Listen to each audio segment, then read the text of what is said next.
तो hello guys, तो आपका स्वागत है आपका अपना चैनल मेंटोर कार्तिक में।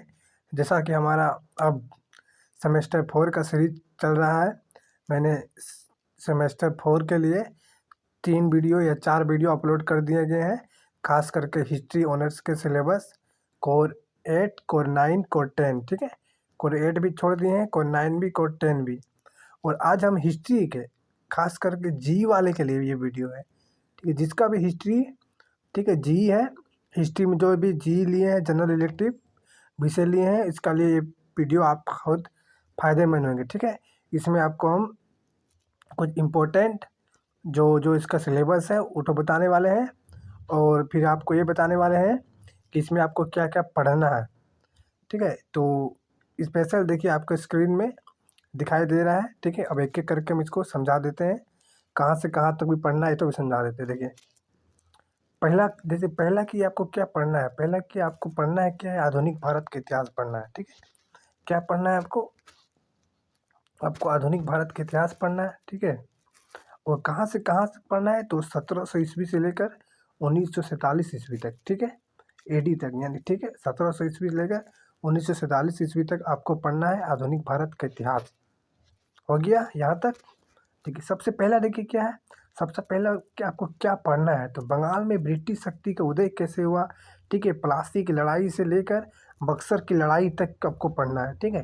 बंगाल में ब्रिटिश शक्ति का उदय कैसे हुआ, ठीक है, आरंभ कैसे हुआ, उसका पीछे क्या कारण था, फिर प्लासी का युद्ध पढ़ना है, लड़ाई पढ़ना है, क्या कारण था, उसका क्या इम्पैक्ट पड़ा, क्या प्रभाव पड़ा, फिर बक्सर की लड़ाई किस क्या कारण था, ठीक है, कोस क्या था, उसका कारण क्या था, और उसका इम्पैक्ट क्या पड़ा, ठीक है।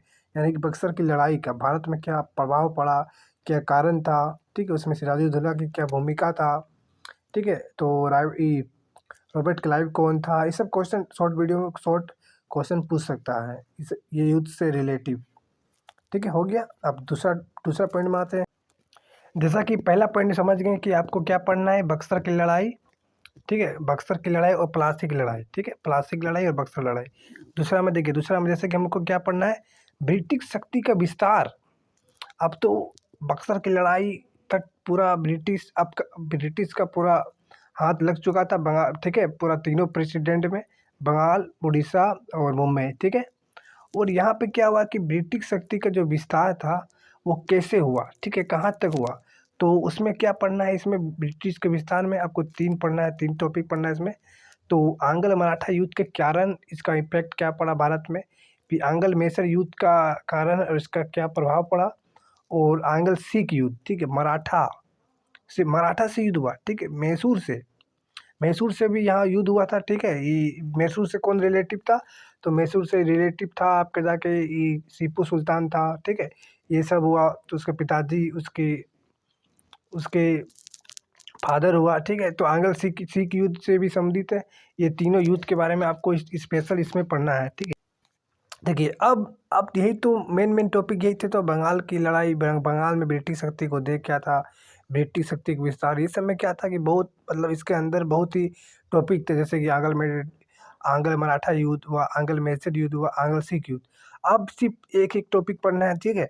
तो जैसे कि हमारा तीसरा पॉइंट क्या है, तीसरा में आपको क्या पढ़ना है कि ब्रिटिश प्रशासनिक नीति, कंपनी का शासन क्या था, ठीक है।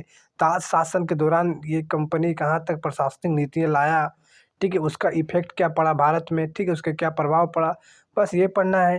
फिर चौथा में आपको क्या पढ़ना है, ब्रिटिश शासन का आर्थिक प्रभाव क्या पड़ा भारत में, ठीक है, उससे उसके समाज में क्या प्रभाव पड़ा, ठीक है, महिलाओं में क्या प्रभाव पड़ा ब्रिटिश शासन का अधिकार का, ठीक है। और पाँचवा है कि सामाजिक धार्मिक सुधार आंदोलन जो हुआ उसका क्या कारण था, उसका क्या प्रभाव पड़ा भारत में, उसमें मतलब ये कहने का अर्थ है कि सामाजिक धार्मिक आंदोलन में जो महिलाएं, जो पुरुष भूमिका दिया था उसका क्या प्रभाव पड़ा, ठीक है, उसका क्या महत्व था। अब आते हैं 6 नंबर में। 6 नंबर में आपको क्या पढ़ना है कि राष्ट्रवाद का उदय एवं कांग्रेस की स्थापना के पीछे क्या कारण था, कांग्रेस की स्थापना के पीछे क्या कारण था, राष्ट्रवाद का उदय का क्या क्या परिस्थिति था, क्या क्या कारक था, ठीक है। ये सब आपको पढ़ना है 6 नंबर में, ठीक है, खास करके राष्ट्रवाद का उदय और कांग्रेस की स्थापना। आगे आगे बढ़ते हैं। 7 नंबर में आपको क्या पढ़ना है कि अहिंसक जन आंदोलन पढ़ना है, ठीक है, जो असहयोग आंदोलन पढ़ना है, ठीक है, सविनय अवज्ञा आंदोलन पढ़ना है, फिर भारत छोड़ो आंदोलन पढ़ना है, ठीक है। अहिंसक, अहिंसक मतलब समझ रहे हैं, सॉरी, जैसे कि अहिंसक मतलब हो रहा है कि जो हिंसा ना हो, जैसे कि असहयोग आंदोलन हुआ, सविनय अवज्ञा आंदोलन हुआ, भारत छोड़ो आंदोलन हुआ, ठीक है। इसमें आपको क्या पढ़ना है, स्पेशल ये महात्मा गांधी के द्वारा चलाया गया आंदोलन था, असहयोग आंदोलन, सविनय अवज्ञा आंदोलन, भारत छोड़ो आंदोलन। आगे देखते हैं क्या था, आगे आपको क्या पढ़ना है। तो आगे आपको 8 नंबर पढ़ना है, क्रांतिकारी आंदोलन क्या कारण था, उसका क्या प्रभाव पड़ा, इम्पैक्ट पड़ा। 9 नंबर देखिए, अब आखिरी है 9 नंबर में आपको क्या पढ़ना है, तो सांप्रदायिकता एवं विभाजन, ठीक है। भारत में सांप्रदायिकता का क्या कारण था, क्या क्या प्रभाव पड़ा इसका समाज पर, ठीक है, और उसका विभाजन कैसे हुआ, सांप्रदायिकता इतना फैला कैसे भारत में। सांप्रदायिकता का अर्थ हुआ है कि राजनीति को धर्म से जोड़ना ही सांप्रदायिकता कहलाता है, ठीक है।